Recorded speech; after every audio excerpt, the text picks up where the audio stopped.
இந்த மந்திரத்தை உச்சரிக்க உச்சரிக்க உச்சரிக்க வெளியிலே இருக்கக்கூடிய அந்த அண்ட வெளியிலே பறந்து விரிந்திருக்கக்கூடிய இந்த நேர்மறை சக்திகள் நமக்குள்ளாக வந்து சேர்ந்து விடுகிறது. அந்த தெய்வ சக்தி என்பது நமக்குள்ளாக இறங்குகிறது.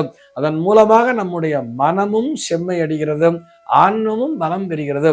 இந்த ஆன்ம பலம் என்பது மந்திர உச்சாடனத்தின் மூலமாக கிடைக்கிறது. ஆனால் அந்த உச்சாடனம் என்பது தெளிவான உச்சரிப்பாக இருக்க வேண்டும். அதற்குத்தான் மந்திரோபதேசத்தினை பெற்றுக்கொள்ள வேண்டும் சொல்வார்.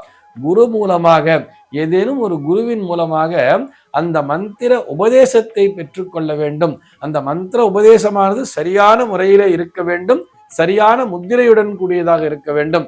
இதற்கு உதாரணமாக ஒரு திரைப்படத்தை கூட சொல்லலாம். நம்முடைய சூப்பர் ஸ்டார் ஒரு பாபான்னு ஒரு சினிமா எடுத்திருப்பார். அந்த படத்துல பார்த்தோம்னா அங்க அவர் ஒரு முத்திரையை வச்சுட்டு ஒரு மந்திரத்தை ஜபம் செய்வார்.